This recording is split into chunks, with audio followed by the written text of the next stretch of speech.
Musim hujan telah tiba dan disambut gembira para petani.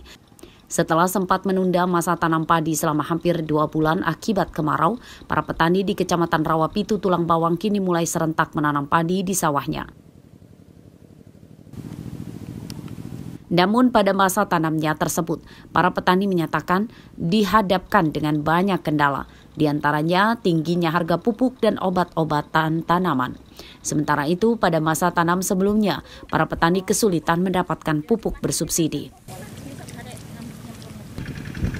Sedangkan masalah lain adalah rusaknya pintu air irigasi sawah di Kecamatan Rawapitu rawan terendam banjir saat musim hujan akibat saluran irigasi tidak normal. Air yang merendam sawah sulit terbuang ke sungai.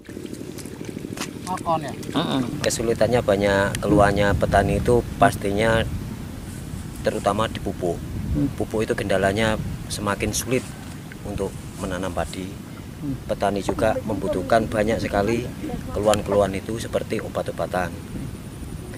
Dan sekali lagi terutama masalah pengairan, irigasi itu untuk pembuangan air sangatlah susah karena cuaca di sini kan nggak tentu.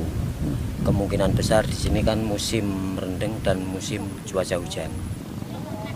Terkait kendala tersebut, para petani mendesak bisa menurunkan harga pupuk dan memperbaiki irigasi.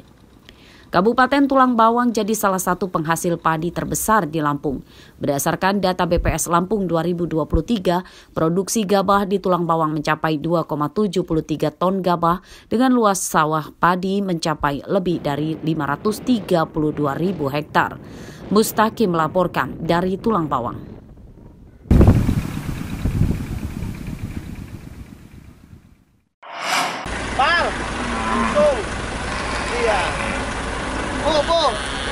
Ribuan ekor sapi dikembangbiakan di kebun sawit.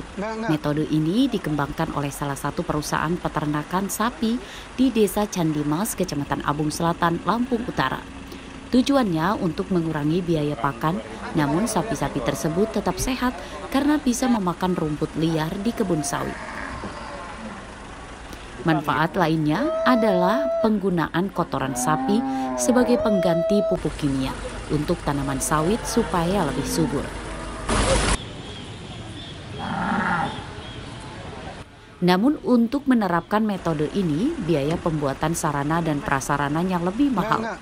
Sebab pemilik ternak terlebih dahulu harus memagar kebun supaya sapi tidak hilang dicuri dan lepas dari pengawasan.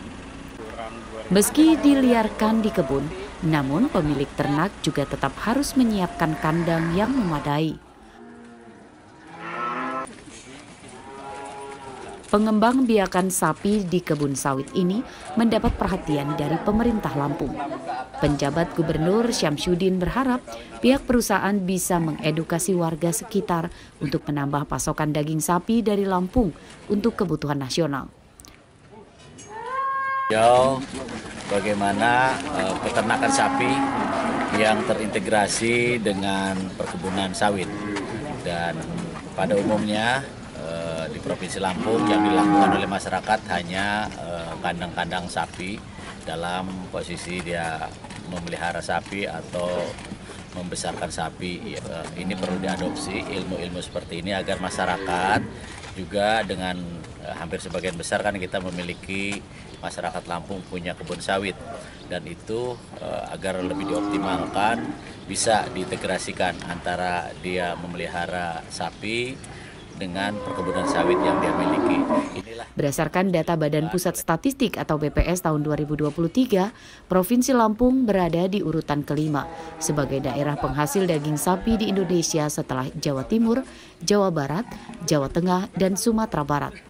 Di Sumatera, Lampung urutan kedua setelah Sumatera Barat.